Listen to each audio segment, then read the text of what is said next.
The Red Bank Charter School in suburban New Jersey, with its small classes and longer days, has the look and feel of a private school, but without the cost.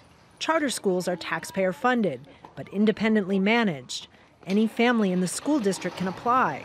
Its 200 spaces are allocated by lottery.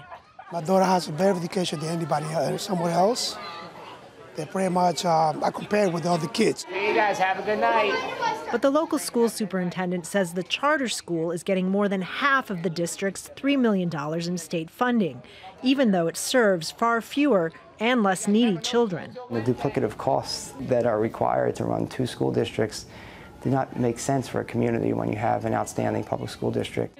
His class sizes now exceed the state limit, but he can't afford to hire more teachers. The charter school movement in the United States has been a great political success, but critics say it is a civil rights failure, contributing to segregation, both racial and economic, among public school children. Parents here in Red Bank have filed a complaint to that effect with the U.S. Department of Education.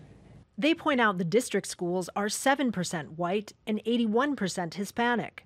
The charter school is 50% white and 39% Hispanic. Parent campaigner Jennifer GARCIA says the district students also tend to be poorer than the charter students. They're taking students that are easier to educate. I'm not suggesting that they are handpicking who's in that school. What I'm suggesting is that if it's kind of like a whisper campaign. If you live on the right street and all your neighbors are going there, then you know that there's this lottery.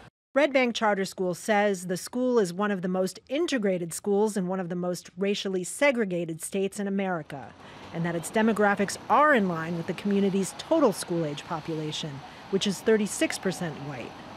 And according to the New Jersey Charter Schools Association, Red Bank and other charters are now weighting their lottery systems to admit more low-income students. There are a number of funding categories that the districts receive that public charter school students do not receive. And so it is our belief at the association that the funding as it is structured should follow the child.